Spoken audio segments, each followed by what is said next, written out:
Welcome to Rock Daydream Nation, featuring Peter Kerr and Peter Jones. Today's episode, we focus on Stevie Nicks and do a deep album dive on Belladonna.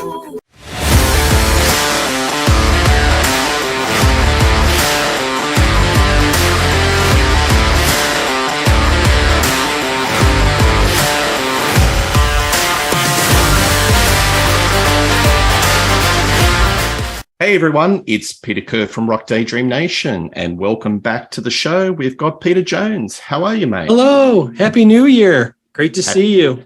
Happy New Year to you too. Thanks for having me again. Yeah, 2023, here we come. Today we are going to do a show on Stevie Nicks and her 1981 album, Belladonna. So as always, we just do a deep dive, track by track, our first impressions of the album, and what do we think of the album now? So, as always, I'll do a little bit of stats on the album. This came out in 1981. It went to number one in Australia, number one in America, 4 times platinum. UK, it went to number 11. So this was recorded after Tusk. Fleetwood Mac came out in 1979. And everyone knows Rumours, 1977, the absolute juggernaut that keeps on keeping on, Peter, keeps selling. 1981 in the Fleetwood Mac world was also the release of Lindsey Buckingham's album, Law and Order, which didn't do as well as Stevie's. It went to number 32, but it did have a top 10 hit with Trouble, which went to number 9 and was also a hit in these parts of the world. So I don't have the actual figure, but I seem to recall it went top 10. Right. So 1981, a lot of activity in the Fleetwood Mac world on a solo artist basis. So, Pete, what was your first impression of this album, Belladonna? Well, thank you. First thing I heard were all of the singles that came from it. I don't have the order in which they were actually released, but you certainly remember them. And thinking it's a wonderful amalgamation of the production team, the musician she's working with, and her past with Fleetwood Mac. There was nothing in here that I listened to that went, that didn't make sense, or it was a big right turn from her wheelhouse, or, her stylistic character and signature. There's a lot of elements to the Fleetwood, and rightly so. I mean, she's an integral part of what that became. And I just thought that these were well-crafted, melodic, well-produced, great sounding records. And it bears that out because the whole album's that way. Yeah, absolutely. Well, in Australia, there were 2 songs that got massive radio airplay, and that was Stop Dragging My Heart Around, which featured Tom Petty, and also The Edge of 17. Right. And those songs to this very day get absolutely flogged on radio, especially the classic hits radio. I would imagine it'd be the same in the States. It does. Yeah, and I would even add Leather and Lace joined that as a trio here in the U.S. Eagles were so big, and, this is post their real big heyday, and, anything that Henley was touching starting around this period was pretty golden. Just like Sting's was post Police, Yes. And so it was, it became, they all had different chart positions, but all of them were easily recognizable and are an integral part of her recognized catalog. Absolutely. And with Edge of 17 being sampled by Beyonce, and if you look on YouTube, that song and the main guitar riff, which we'll talk about when we get to that song, is in various mashups on YouTube. It's part of pop. It's part of everyday pop culture. Yes, that particular song. So, I guess it's one of those. It's a case study. You've got an uber successful band, but you've got a solo artist that was fabulously successful in her own right, and got into the Rock and Roll Hall of Fame. Not that I give a two hoots about the Rock and Roll Hall of Fame. Yeah. Right. All right. Well, why don't we do a deep dive into the album? So starting with track 1, we've got Belladonna. Tell me about your thoughts on this track.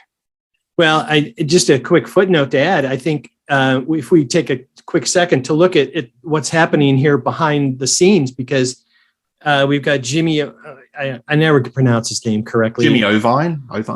Yeah, and of course, Tom Petty.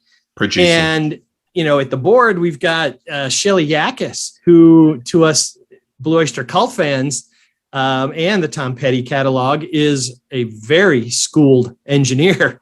And, so she's got a brilliant team of both producers, writers, players, and engineers. So she's already starting off with A-prime stuff. So Belladonna's the great opener. And I'm going to kind of stick to my notes here so I don't wander as much as I usually do. And it's soft, kind of a gentle, opens with a nice pedal steel piano, gentle bass and bass drum.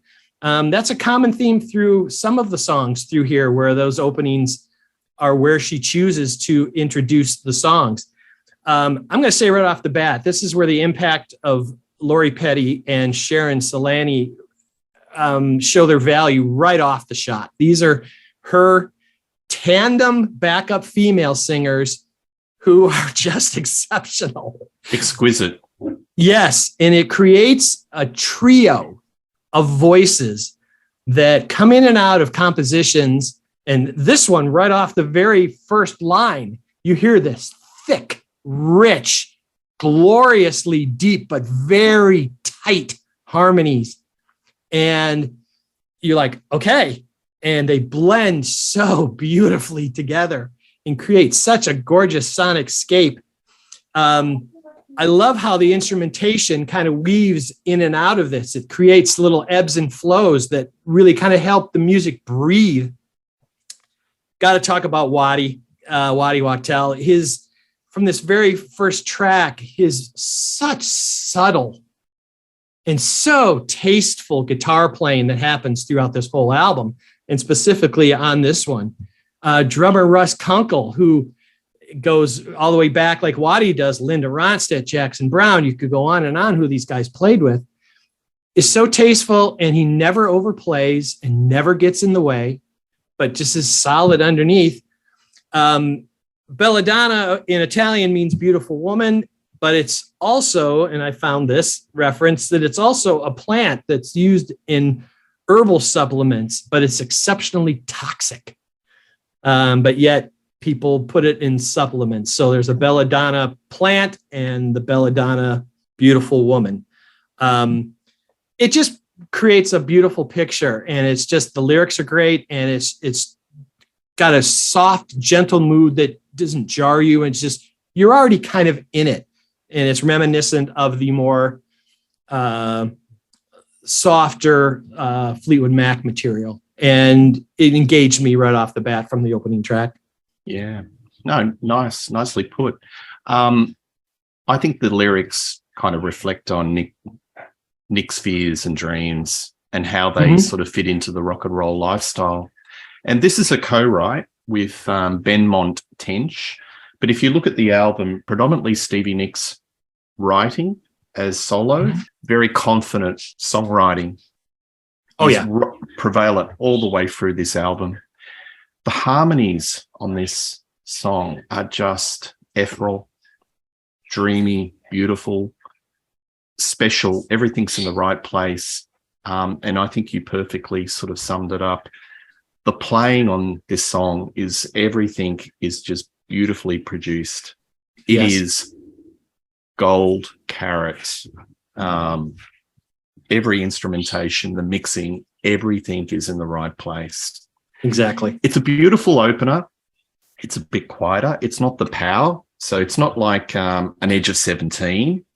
They're not going and pandering to the a lot of the albums in the later part of the 80s where they did it top heavy with the radio hits. So, no, I think this is a really fine opener. And when you were talking about the Belladonna, meaning it's something toxic, it's like a potion, Stevie Nicks has been known to be have an interest in mysticism and witchcraft. So I'm just wondering if there's any degree That's of why separation. I found it. It seemed interesting and kind of relevant. It may not to any other artist, but Stevie, it kind of makes sense. Yeah. And I've got to just do a quick, this is the album I got on Record Store Day, and it's got all sorts of bonus tracks. Yes. And different alternate versions. And you just look at the inside and that just sums up Stevie. It sums up the album. If you ever saw an album and you look at it and you go, that's what the music sounds like, well, then that's it. Here's another inner, beautifully put together. Oh, another one. Yes. And another thing I just want to notice on the front cover, that's I think that's an Australian cockatoo. She was in Australia in 1981, so I'm just wondering if she actually did the photograph for the album in Australia. Anyway. All right. Sorry, a little diversion there. Kind of woman.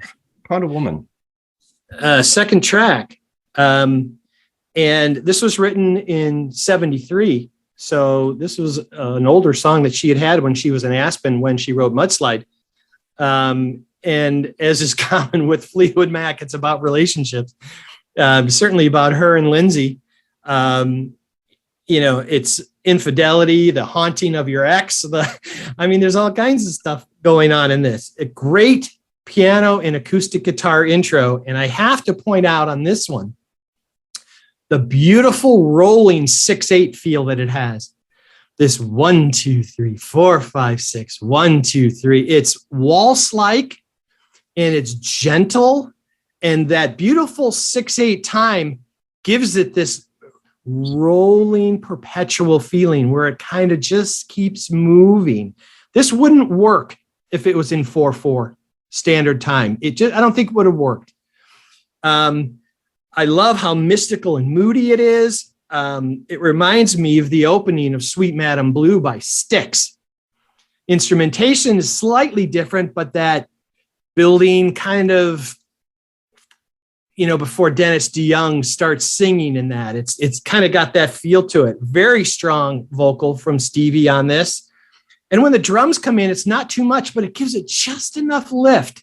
And there's so much space for this to breathe, and it never gets too big or too thick or too overdone. Everybody knows exactly how far to go, and they go no further. I just want to go to here, and that is great restraint, and that is really great songwriting and great production.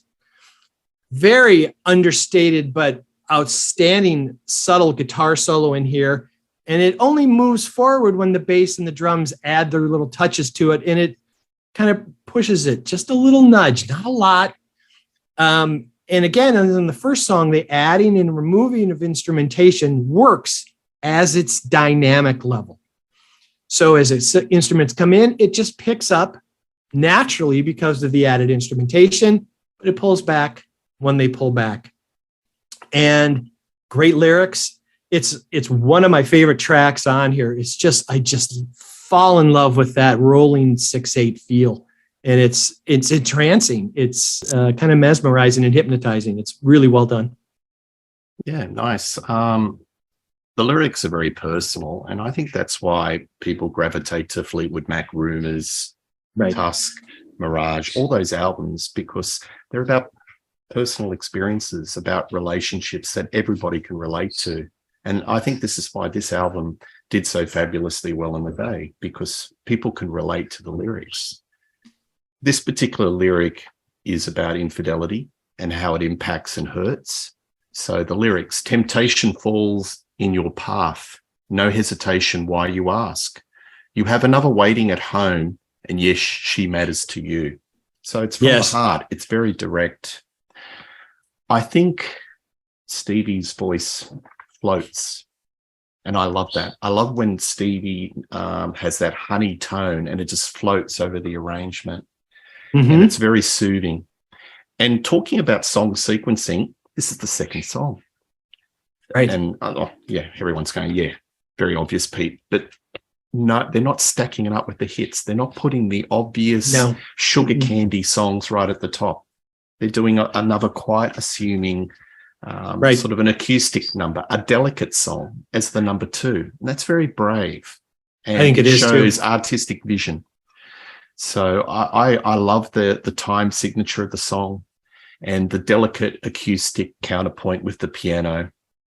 It's magical, it's mystical, and I'll just quote you I lifted a bit of a line from somebody on social media who's a heavy metal fan, and he said, this song is so heavy without needing crushing guitars.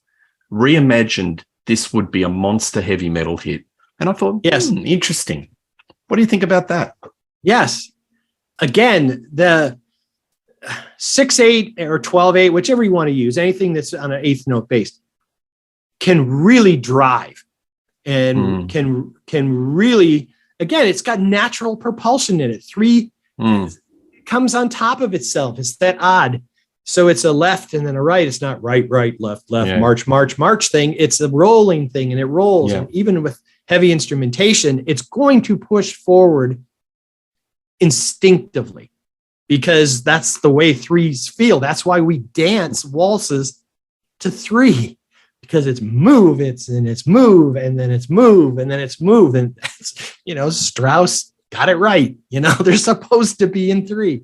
And that's where it came from. And that's always works. And in pop music, when it's done like this, it really is effective when you can move out of a standard time signature into something that just lilts and rolls. And it's so perfect with this subject, and it's perfect with this instrumentation. Yeah. Well, I really appreciate that sort of theory side of it. And I was just thinking, when you were saying that, do musicians set out to make music in that time signature, or it just happens? And I think a lot of it is just instinctive. It happens. It's like they're jamming and it comes out that way. But we're sort of thinking, or you're thinking kind of in the theory, and I know you've got a bit of a music theory background, Pete, but I think 90% of music is just instinctive. They jam and it comes out in that signature. There's not too many musicians that sit down and write, okay, we're going to do it in this time signature. Would you agree with that? No, it's whatever the element is that is the catalyst for that idea will most often be what triggers a time signature that best suits it. So if it's a lyric and that lyric works best in a 3, it'll stay in a 3 instrumentation wise. If there's a riff, I look at Tom Sawyer, that keyboard and guitar riff is just going to work in 7. It just does. So it goes in 7 because it wouldn't feel right otherwise. Yeah. So and you'd be surprised how many session musicians cannot read charts or cannot read music. Right. Famous musicians. Yeah. So, yeah. Exactly. Interesting. All right. Next one. Stop Dragging My Heart Around, which was the uber big hit off the album. A duet with Tom Petty, and it was written by Tom Petty and Michael W. Campbell. Yes. This one reached number 3 on Billboard here in the U.S. I believe it's the highest solo chart for her. And this is, some people could say this is Tom Petty and the Heartbreakers with guest vocalist Stevie Nicks. And that would not be a bad thing. No. Stevie sang with Tom back in 81 on his Hard Promises, and that's when she met Jimmy Ovine. Yeah. And it was, from everything I've read, it was his recommendation that they include this song on her album because he felt that she didn't have that uber hit. And well, not only was he right, I mean, he knocked it out of the universe. I mean, this thing was mammoth. And, it's when you listen to sequencing, as soon as you go back to this, and at this point, we're very familiar with Tom Petty. We know Petty's style, we know Petty's feel, we know their pedigree. All of a sudden, there's this super solid 4/4, and it feels so foundational next to the 3 and the 6/8 that was in the song before. All of a sudden, it's like 2 big feet in concrete, and you're like, here it is. And it is so solid and so reaffirming. And, you know, it's great guest bass playing from Mr. Donald Duck Dunn on there. Mike Campbell's guitar playing on this is just so subtly spectacular.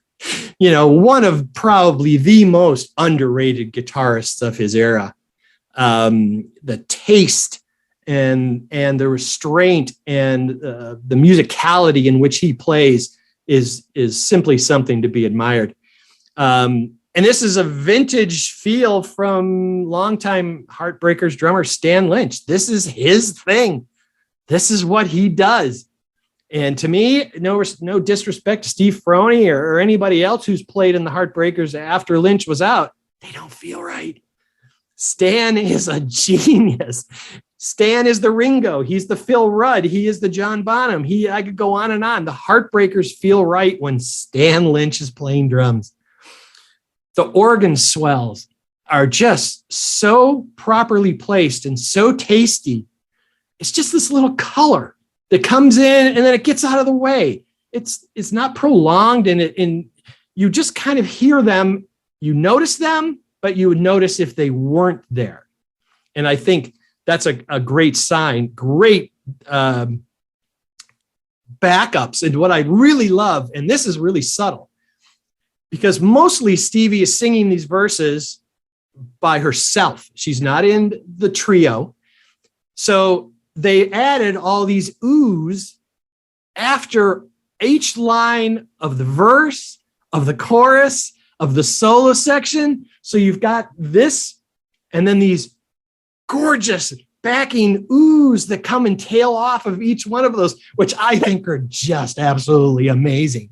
And I think that makes the track really deep and something that you just kind of go, oh, that was really well done. You could have left them off, but having them those there, I think was just a brilliant thing. And I think that really adds something to the track. And their voices blend well. You know, Petty was a genius. I mean, he could blend with anybody. But it's exceptionally well crafted, performed, recorded. It's just a great song. Yeah. And I can't believe Petty's gone. That's just me either. One passing I can't sort of reconcile with. Very sorely missed. This conquered a radio around the world. It's got that cut through. And I think to have a fantastic duet between a male and a female, you need contrast. So you've got Nicks, who's got that beautiful honey voice, and her voice is floaty, as I said with the previous song. But Petty, you've got the starch, salt and pepper, light and shade, opposites. And that's what makes this duet work so well, because he's the starch to her honey. Yeah. And it captivates the listener because they're listening, because it's sort of like a narrative. It's a back and forth. Not all duets work. And sometimes they're forced on us as listeners because somebody forced. Yes, well, it is. And someone in a corporate office thinks that this hot person and this hot artist need to get together and make a hot hit. And sometimes they just don't seem to work right. And there's such great admiration between Stevie and the people in Petty's crew and Jimmy that, you know, this worked out right. And this was the right people for the right song. Absolutely. And I have to agree. Campbell's guitar work is just divine. He's just the tone. And that's another element to this song. Not only the vocals and the lyrics, it's the guitar line that has that cut through. Yeah. So this came out in 1981, and in Australia, we didn't have FM radio. We had AM radio, and you've got to have something that really cuts through that that type of, the sound that comes out of a transistor radio. The static. And that guitar line just, and how transcends. It's so melodic. Mm. It's a third voice. It's a singer. Yep. And he just repeats it exactly when it needs to be. And it's, that's great. I mean, the guitar work on this album is fantastic, and more about some other, fantastic guitar work shortly. Think about it. What do you think about this song? Love this one. Co-written with Roy, is it Bitton or Byton, from the Springsteen's E Street Band.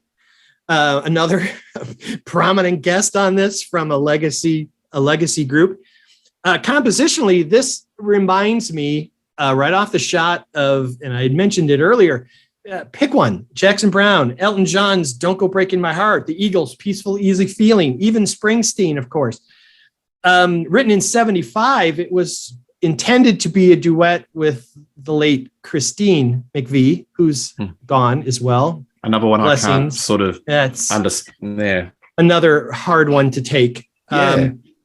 It's an empathetic song that she had written because Christine and John were going through the divorce, and Stevie was even contemplating what to do with her and Lindsay. And she said in something that I read that back then there weren't all these females in these road crews and on the road. It was really kind of just her and her sister pal in this band, so she was saying, hey, hold on a second. Before you decide what you're doing, think about it. The heart says, that's a great idea. And then in the same breath, the heart says, that's a stupid idea. So you've got to step back, because the heart will betray you depending on the mood the heart's in, and so from that standpoint, you're like, just stop and think about it. And it actually ended up applying to her as well, which, makes it even more, important between the two of them, because I'm sure they shared more than a few conversations about this stuff over the years as they were going through all this. But, I think the piano, and again, the drums come in, when the drums come in full verse, it's so nice. And here's what I want to mention. And this album uses percussion, but mostly the tambourine.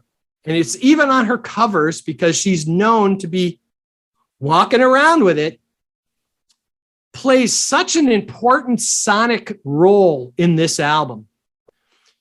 It shows up exactly where it needs to, adds just the right color, and in some cases, in other tracks that we get to, it'll take over almost a lead role as a lead instrument. We can go back through all the days, all these great 60s, 70s tracks that use tambourine that so often we hear it, but we don't recognize it or acknowledge it. And if you took it away, holy smokes, would they be different songs? And so I really, really appreciate what's going on with that. It's a really upbeat, but medium tempo. Nothing races on this record.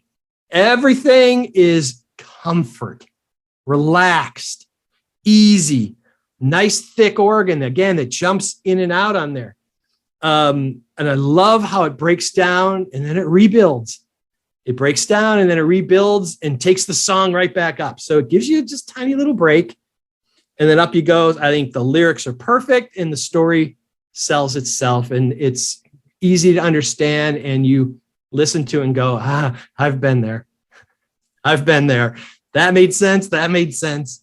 And it's great track. And I think it's really well placed on the album too. This is the fourth song in before we're really getting kind of a more mid to up tempo song. The rest of them, it's really well done. Absolutely. Absolutely. I think it's got soul. It's got feeling. The arrangement is just, as I said earlier, everything is in the right place. Lyrics are just very direct from the heart. Think about it before you go. Right. Just review your decision. have a close think about what you're going to do. So it's a conversation from one friend to another, and it's very heartfelt. And I think it's a great track. All right. The next one, which was the fourth and final single, is After the Glitter Fades. What do you think about this song? You know, some of these stylistically, as soon as you hear them, even before you hear any of the backstories and understand where the origins, things came from, kind of just tell you automatically. You hear this and you go, oh, this is very country. It's got a lot of Nashville feel to it. And you're like, oh, she wrote it way back in 72 and wanted Dolly Parton to sing it. So you're like, oh, okay, makes perfect sense. And now I can hear that. And that was, you know, she apparently sent it to Dolly, but they believe that Dolly never received it, or else she believes that if she'd have gotten it, she would have. You know, she's reflecting on where she is.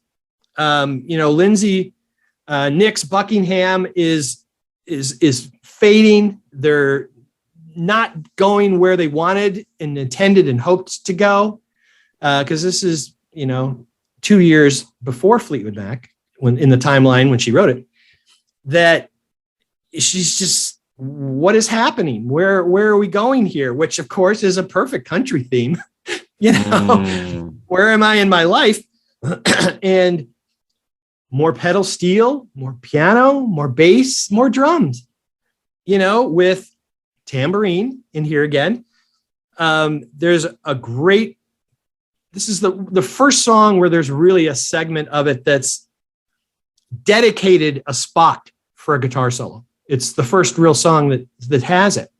Everything else has just been complementary lines here and there. So they're not playing too fast. They're not adding guitar solos. They're not adding any extra fluff to these. This is lyrics, music, meaning.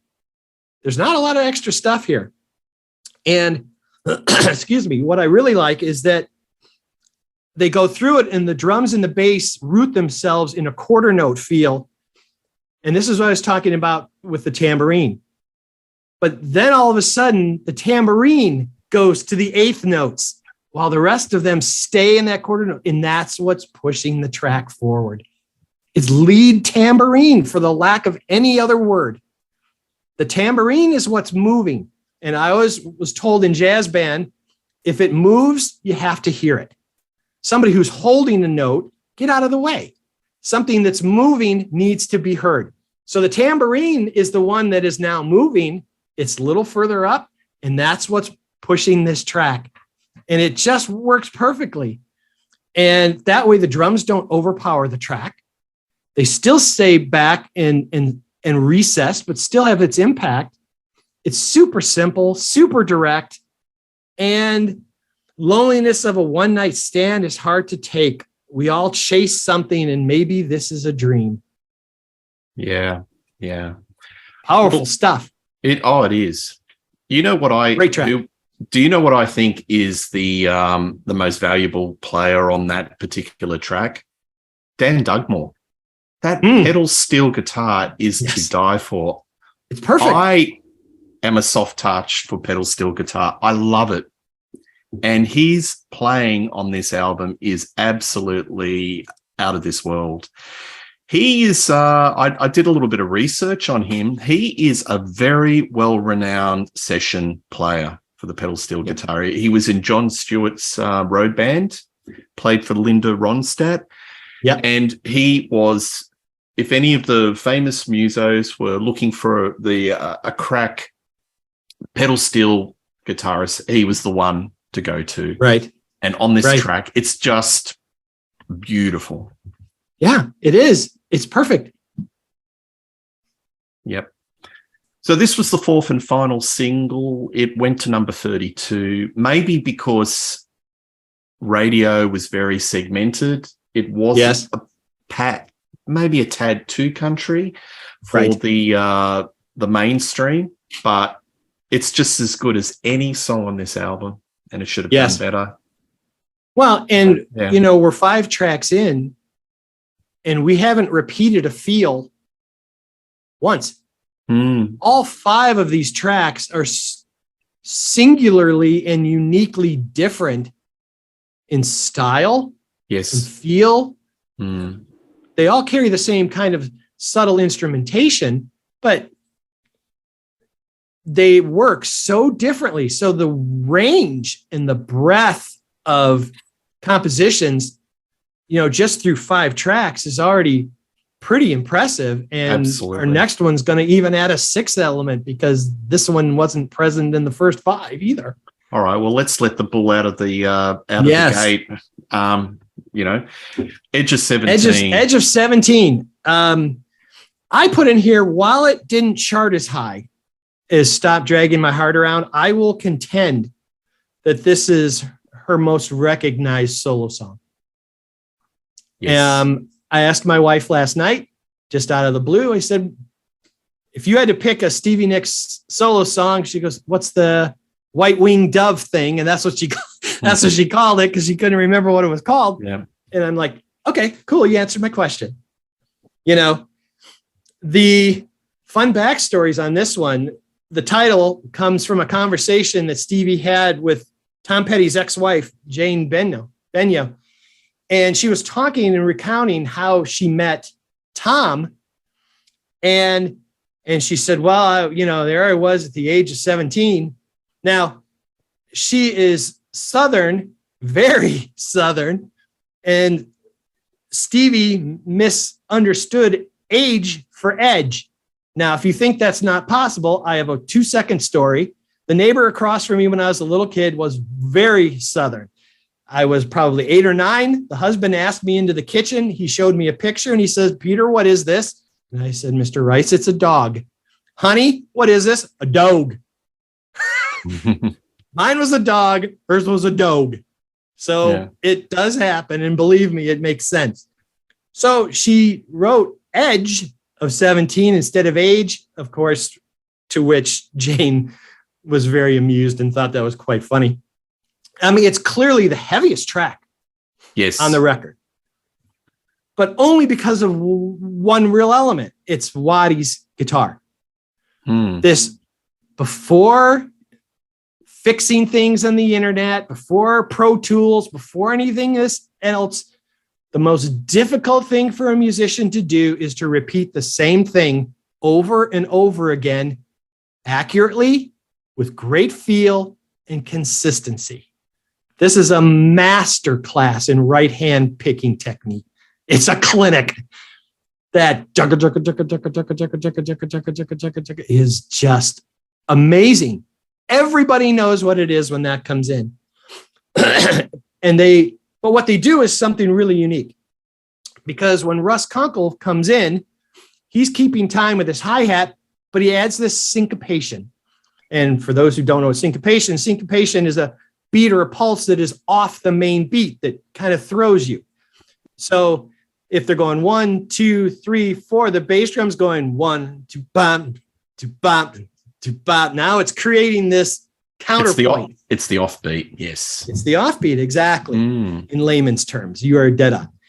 And that creates such a great feel because you have this persistent pattern here with this upbeat that kicks through here. All 3 ladies are in absolute full voice here. Just like the opener, Belladonna, they are just full-throated, deeply ingrained and beautifully balanced and mixed. And it adds piano, and I love the section as they move along a little bit further. And they use that syncopation to great emphasis. Eyes crash, on crash, you crash, right back to the same pulse.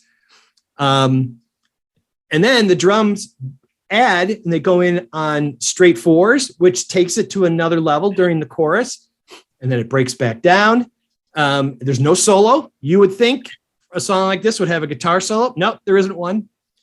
And I believe it's also related to, she was struggling with 2 issues at the time: the death of John Lennon and her paternal uncle, William Nicks, who was dying of cancer. Yes. And Yes. now, of course, producer Jimmy Iovine was mentored by John Lennon and had a history with John. So his passing had a very strong impact in that core. All of within people, 1 week it happened. yes, who were all in that same group, all feeling the loss and the confusion and the questions and the whys. Why, how could this happen that was going on? And the white-winged dove is a reference. There is a native bird from her native Arizona that calls out a hoo when it senses predators or danger. So Stevie used the white-winged dove as the releasing of a spirit. And of course, in the lyrics, sings a song, sounds like she's singing ooh, ooh, ooh. So she's mimicking the bird. And at the end, we talk about the night bird, but the night bird is a taker. The white dove is a giver, a releaser of souls, and is about death and passing in a very spiritual and very metaphoric kind of way, with this driving guitar and this syncopated drum pattern underneath. And it's such an amazing combination of music and lyric and delivery that it really takes on an even more important meaning than just listening to it casually as a great composition, which is what it is. But you just listen to it, and just the depth and the detail and the thought and the creativity that all went into it. It's a standalone track. There's nothing else on this album that's even remotely like it. And I just think it's just one of the real great compositions of the entire era. It's so much fun to listen to, and it's always a challenge to play. That drum part's not easy. Absolutely. Well, Pete, you've said everything I was about to say. You must be reading my notes, mate. No, well said. The only things I want to add is it's on the A string, the guitar line, and it is incredibly hard to play.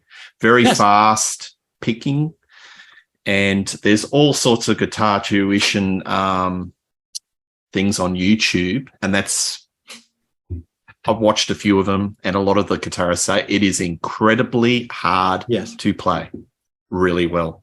And he does it so effortlessly. Absolutely. And it drives the song along. Yeah. Because you listen to it, it's got urgency about it. It's got drama. It counterpoints the lyrics. It counterpoints against the vocals that Stevie's saying something quite important. Right. And I think it's her best song, in my humble opinion. Yeah. I'm only an opinion. But you could easily make that case, Peter. It's her best song. And if there was a Stevie Nicks greatest hits, that would be like track listing number 1. If there was a Stevie Nicks solo concert, if they didn't play that, there would be a riot in the streets. Yes, that would be a big oversight. Yep. And I'll just do a quick shout out. There is a song mash between Miley Cyrus and Stevie Nicks, and Miley does a very, very good version of Edge of 17 and got a similar sort of tonality. So worth checking out. If anybody when they watch this snickers when Peter said Miley Cyrus, shame on you. Because if you have, now she's had a lot of well-known issues and problems with her throat and everything else. But if you've listened to anything she's done in the last couple years, her version of Nothing Else Matters with Metallica is nothing short of spectacular. She's got a tremendously powerful voice and a great teller of stories and an orator of other people's songs. She's got game. She's got game. She very much has game. She's legit as it gets. Yes. And had to throw that in there. And I hope she continues down that road and doesn't go. She's actually got her foot in classic rock and keeping the flame alive. And I love R&B. I love soul, but it's always interesting to have artists that have that foot in rock because there's not that many.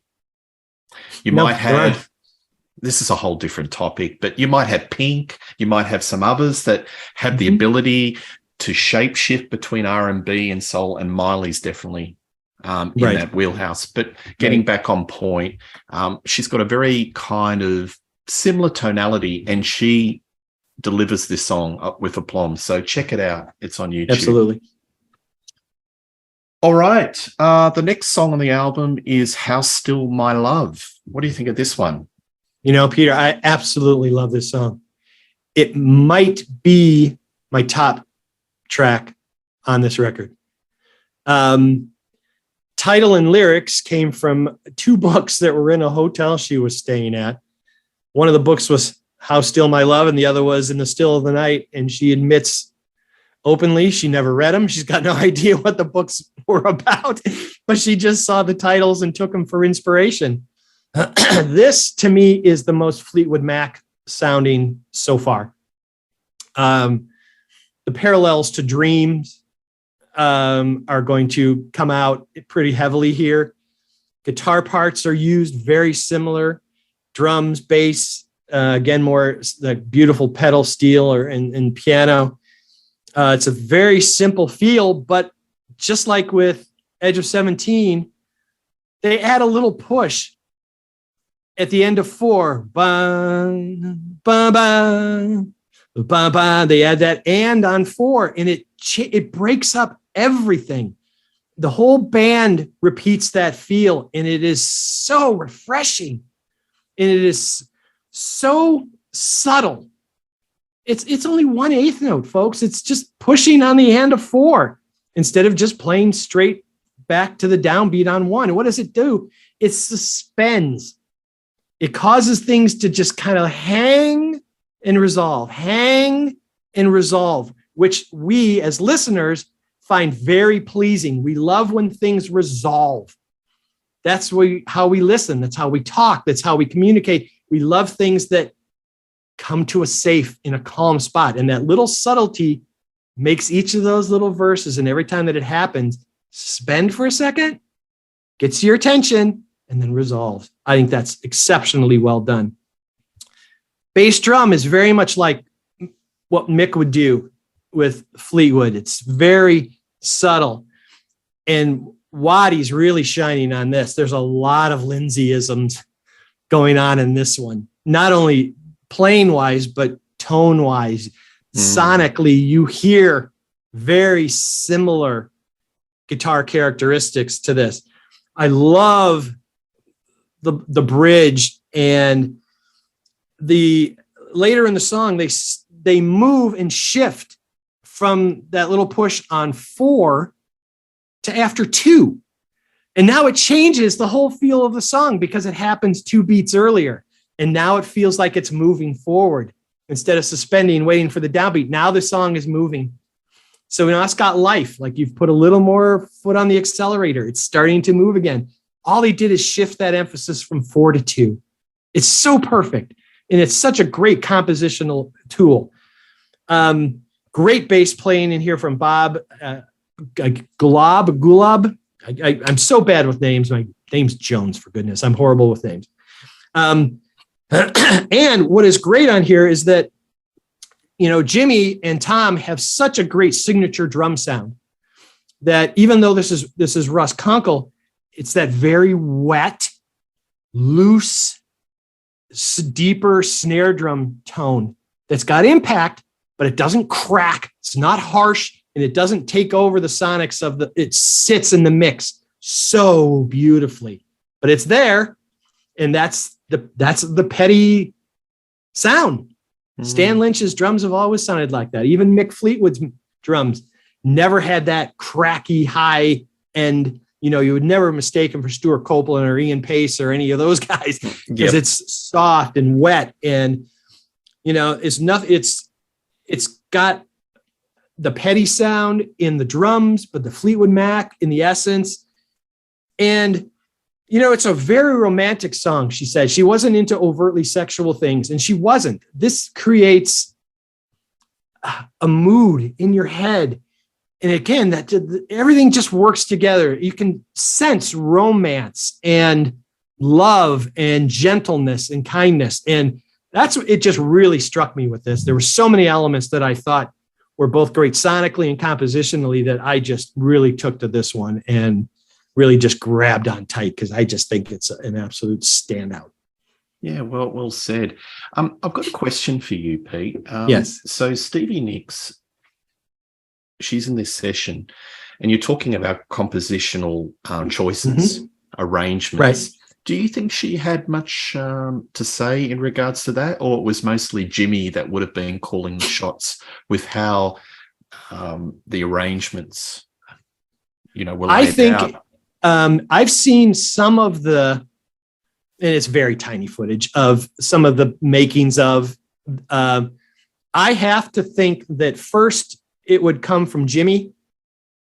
And then second, I think these are such seasoned musicians.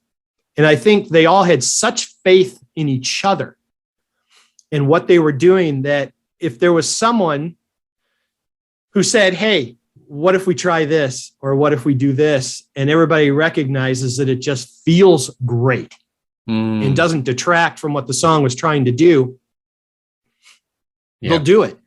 But then somebody had to make a compositional choice, whether they learned to do it first on 2 and then they put it on 4, or they did it on 4 and then moved it to 2. That's something that happened in the production team that says, let's move it to here because we want to ramp up the end of this song and we want it to move a little bit more forward now. And suspending from 2 to 3 has more push than suspending from 4 to the downbeat on 1. And I would speculate that Nicks, if there was something that she didn't feel comfortable singing and saying, oh, this doesn't sound right, she would probably give her feedback to the producer. Yes. Who would then pass the message to the band. Is that how you would see it would be project managed? Absolutely. Because she's got her lyrics that she wants to fit into this music that's been created. Yes. And if that push is dovetailing or impeding a lyric or a line, and if we listen to it, those pushes, there aren't any vocal lines that are being blocked or altered, because we want that to be a separate sonic experience. We don't want to take away from what she's saying by having a rhythm push underneath, because they're conflicting with each other. Yeah. So we want her to be able to sing her lyric. And then if we can just sonically do something subtle to kind of like, I look at it as like, turn the page, turn the page, turn the page, next verse. Yeah, absolutely. I would definitely think that would come from production and or from the musicians. Yeah. Absolutely. Or something like that. But as a solo artist, I would imagine she would have had a lot of skin in the game to be able to make choices and get her views across, comparative to a lot of new artists that might. New artists with their first record. You know what I mean? No, a new artist would just kind of be told, just sit back and do this. Yeah. If you're with caliber production and players like she was. And few new artists ever get to those kind of people early in their career. Yeah. Just look at my platinum records back there, boys. Yeah, I mean, his and Petty's track records were pretty, not to mention every other artist who's been on a gazillion platinum and selling albums over their careers. So they all knew what they were doing. Absolutely. Another thing I want to mention on this album, nobody from Fleetwood Mac. It's completely Fleetwood Mac free. Yes. So I just wanted to make that clear to the viewers. I think that's a good choice. She's really just striking out independently. Yeah, a very astute choice. But to suggest that the musicians who were in there don't have Fleetwood Mac influences in them would be a mistake, because they do. And they know it's Stevie Nicks. Yes. So they are also thinking, hey, we're having troubles with, what would John McVie do here? What would Christine do here? What would Mick Fleetwood do Well, here? you can't not. I mean, everybody had rumors. Less people had Tusk, which, in my opinion, is a very criminally underrated album. But everyone was aware of the Wheelhouse, and you could not be even partially influenced by how they would have played. Right. And what suits Stevie in respect of each song. And then the trick is to not leave too far from home. And this, like I said, this one's got a very Fleetwood Mac kind of feel to it. And that feels okay. It's comfortable. I'm reassured by that. But say, this is me. I'm not just doing a Fleetwood Mac solo record with my name on it. That wouldn't work. And that's not what this is. Well, I think that's why the audience gravitated to this, because Tusk, this is a whole different topic, but Tusk was quite avant-garde. And yes, there is a lot of the Stevie Nicks isms on the album that are like putting on a pair of comfortable shoes. But on the Lindsay side of it, he was listening to a lot of punk, a lot of The Clash. He was listening to a lot of music that was outside the Fleetwood Mac wheelhouse, and it didn't sell as well because it didn't have those immediate radio hits. So I think a lot of people gravitated to this album because it was putting like a nice pair of slippers. Right. That's the Fleetwood Mac that we know. Yes, I agree. I forgot. How Still My Love, you've summed it up perfectly. The only thing I want to add, or not add, just sort of counterpoint to what you said, is Waddy's guitar lines are wonderful and they just weave all the way through the song. And to me, along with Stevie Nicks with her voice, he's probably the MVP on this song. I think so. Yep. All right, we've got another monster song to talk about, Leather and Lace, which has taken on a life of its own. This went to top 10 in the US, number 6. I think, yeah. Duet with Don Henley, and this does get a lot of radio airplay as well in these waters. So what's your views on this song? Well, 2 duets on the same record by 2 very, very different artists. No one's ever going to confuse Don Henley and Tom Petty. No. And this was originally written for Waylon Jennings, if you can believe that he had requested a song with this specific title. And she was like, okay. But she was dating Don Henley at the time. And she said this, and I had to write the quote down. I was going out to Don Henley at the time, and I would play it for Don, and he would say, "That's terrible. Start over." And I would say, "Oh, I can't believe you'd say that." And I would start over. Not that he ever jumped up and down about anything anyways, but there did come a time when he said, okay, it's acceptable, and we recorded it. Sounds like Henley, doesn't it?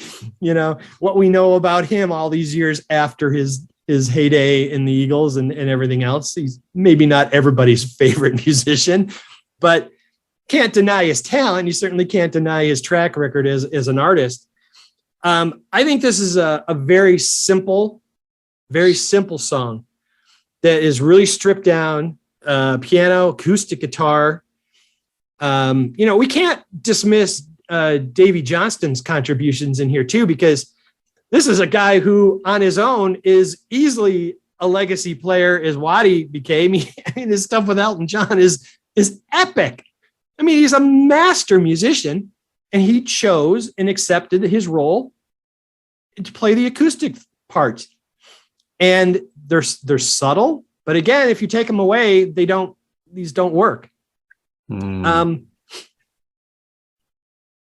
Don's voice works for me in certain environments, and I'm a huge Eagles fan, and I love a lot of his solo material. But slower, kind of more higher range, ethereal stuff from him is not the kind of Don Henley I prefer. I like him a little more edgy. The witchy woman, Don Henley. that's kind of more the Henley I like. She's great in this. he's always professional and he's always top notch. But I don't think the melody that he's using in the key that they're doing it really helps much. So this is probably the weakest track for you in the album. Is. Yeah. Okay. It is. All right. Yeah. But, you can take the lyrics and, lovers forever, face to face, my city, your mountains, stay with me, stay. I mean, pretty straightforward. Yeah. Yeah. And it never gets too big, and there's not a lot of instrumentation. It's just a very quiet composition. Yeah. Well, people gravitated to this song, Pete. It's very easy really to like listen it. to. Yeah, it is. And it's about give and take in a relationship. So that's why I think a lot of people sort of warm to it. But look, I'm not a huge Eagles fan. But I think Don Henley does a fine job. And his entry into the song is just perfect. Where in duets, you got to get the timing right. And where he comes in is just, you can imagine he just come wafting onto stage and just at the right point of the song. Yeah, so, compositionally, it's done extremely well that way. Yeah. Yes. Yeah. And they certainly had an interesting relationship, and that's a whole different show between Stevie and Don.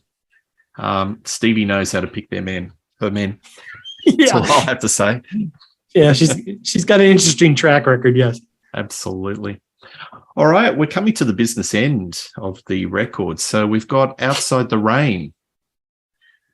This is one I wrote down, and this is probably the most blended track, considering all factors as to who's involved in past experiences. I said this is either Tom Mack or Fleetwood Heartbreakers. Yes. It's got more of a Fleetwood Mac vibe to it, but it's also got a very clear and distinct Tom Petty vibe to it. And it's a straightforward rock beat, big open chords. That's very Petty-like. But it quickly turns to a more Fleetwood influence during the ooze at the end of each verse. Both of them are comforting. Both of them are recognizable, but you literally have Tom Petty at the first part of the verse and Fleetwood Mac finishing the verse. And, it's a great cross-pollination, and it works because there's so many elements between the two of them that are similar that it's just got this great blending, and you're like, well, it's not too far here, it's not too far Petty, it's this wonderful blending. Credit to Stan Lynch on this one, because this is not Russ Kunkel. Stan is on this one, which of course reinforces the Petty feel, but he does an exceptionally great job channeling what Mick Fleetwood may have done on this, riding on his toms, no cymbals, getting them out of the way, and using it as an undertone, which was a Mick thing. Mick loves playing his toms, especially his floor toms underneath his snare and his bass drum. He loves riding on his floors. It's got nice energy, and then it just kind of fades out. This one is supposed to be about her relationship with Mick. We can add Lindsay and Don and everybody else to the mix. I forgot about that, Pete. That revelation, that kind of, I was surprised when that came out, I tell you. Ooh. I was like, okay. And interesting band dynamics. Yeah. And you're like, okay, Heart just broke up and fired everybody. They didn't write songs about it too much, I guess. Fleetwood Mac decided to use it as inspiration for the next 2 decades. But it's again, completely unique in his feel. It doesn't repeat anything that's happened on the previous tracks. Even way down in the set list, in the track list, it loses no energy. It loses no focus. I don't get to the end going, okay, are we done? No, I'm fully engaged here. I'm in the album, and this is not a weaker track or anything like that, or a filler or a throwaway. This is the needle's still in the groove. And it's a great track, and it's really well done. Yeah, great. The needle is still in the groove. You haven't Yes, listened it is. yet. Yep. Right. Tom Petty. So much Tom Petty feel to this song. Somebody's actually mooted it was like a sequel to Dreams. I can sort of see that. Yeah, I wrote that in here too. Yeah. The lyrics are nice.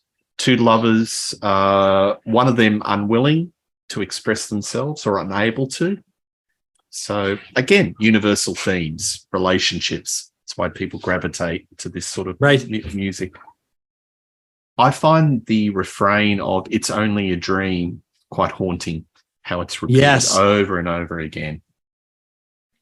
That's nice. It's a nice touch.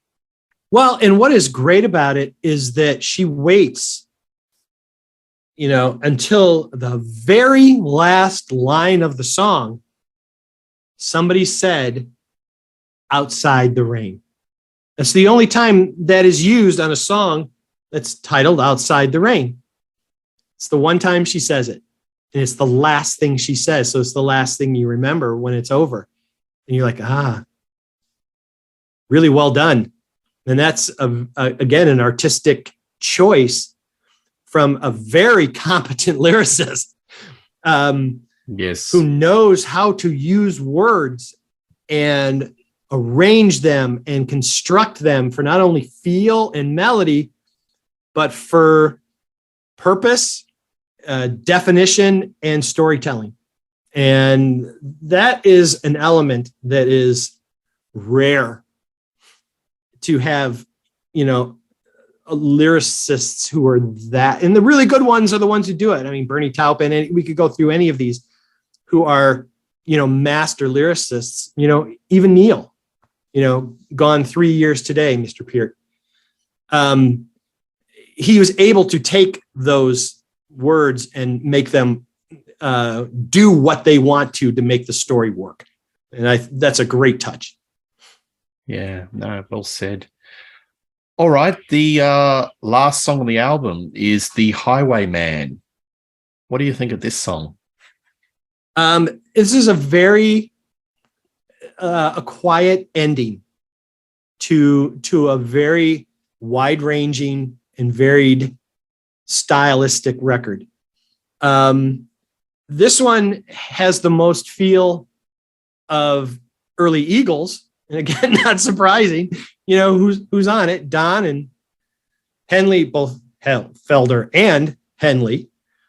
And it's really just starts out with this soft guitar and her voice. It's just the two of them. And, just like someone like Jim Croce, who was so perfect at doing just a guitar and a voice, this has that same kind of feel and reassurance to it. You just want to listen to it. And it's a gentle kind of country feel to it, not over the top or heavy. More great organ playing underneath this. Just the timing is just, you can't teach this. This is all experience, when to come in and when to put it in. At times you've got Waddy Wachtel, Davy Johnston, and Don Felder all playing these very soft, interplayed guitar lines, nobody stepping on anybody's toes, nobody in the way, no egos, all of them just making their little dotted contributions to this. This was supposedly written in 1975. And, we talked about Don. She said, this is The Highwayman was Don Henley, about a girl who has a dream waiting for the highwayman so she can kill him with the gun cocked behind the door, waiting for him to enter the place. She then wakes to discover that the highwayman is gone. You're like, okay. She had mentioned something that I read. It was very important to her that during these sessions that the musicians that she was playing with, especially the members from the Eagles, respected her as an artist. not as, the attractive singer, whatever, but as an artist. And she really wanted to make sure that everything was about the material and the songs, and that she was on the level they were, and that she really tried hard to have things present for them that would gain their respect and their admiration. And I think a lot of musicians feel like that. If you play with people you perceive to be kind of your heroes who have paved ways before you, that, especially on your own, is, hey, I don't have Christine and John and Mick and Lindsay here. Well, kid, let's see how good you really are. And I can promise you, behind the scenes, there may have been quite a bit of that. They're like, okay, let's see. Well, of course, she delivered in spades. She had everything where it's supposed to be. Commercially, I mean, this album sold a bit.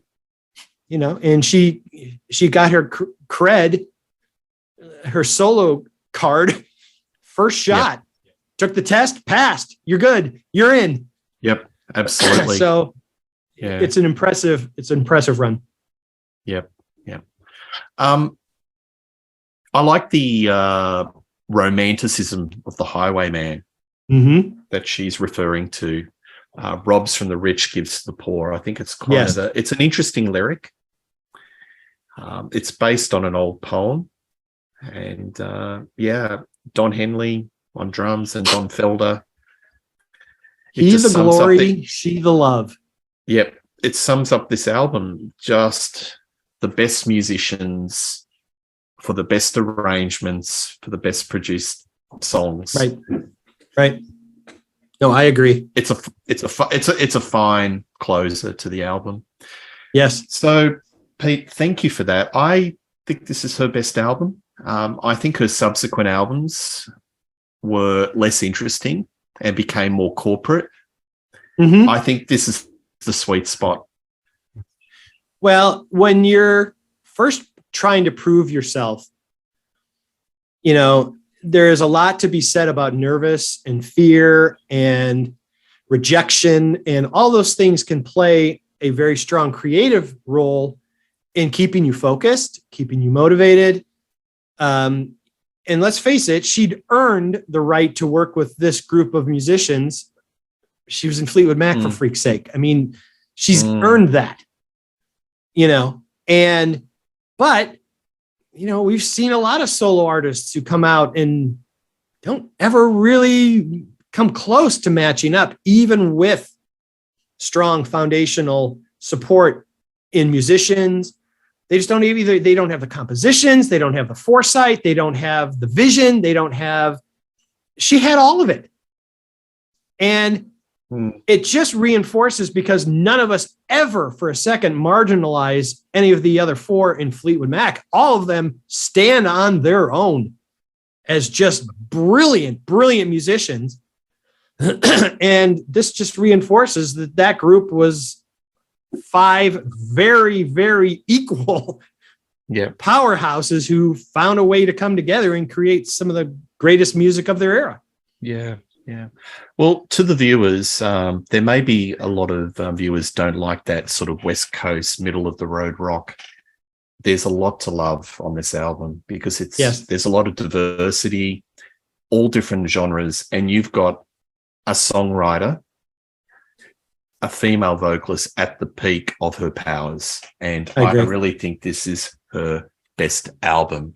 Stevie Nicks, Belladonna. Pete, as always, you bring it home. I just have to sit back and listen to you, mate. You can take over. You're very kind. Fantastic. But what a great album to talk about. Please like and subscribe to Rock Daydream Nation. Tell us about what your thoughts of this album are. Do you agree? Do you disagree? Any other sort of anecdotes about Stevie Nicks, Fleetwood Mac? Very welcomed. And I can tell you that Pete and I will be doing another show very shortly. Cheers.